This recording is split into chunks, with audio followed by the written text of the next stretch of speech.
तेजोराशे जगत्पते अनुकम्पय मां भक्त्या गृहाणार्घ्यं नमोऽस्तु ते। तापत्रयहरं दिव्यं परमानन्दलक्षणं तापत्रय विमोक्षाय तवार्घ्यं कल्पयाम्यहम्।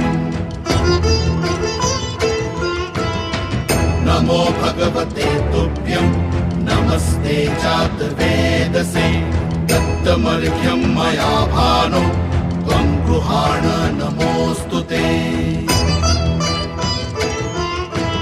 अर्घ्यं गृहाण देवेश गन्धपुष्पाक्षतैः सह करुणां कुरु मे देव गृहाणार्घ्यं नमोऽस्तु ते।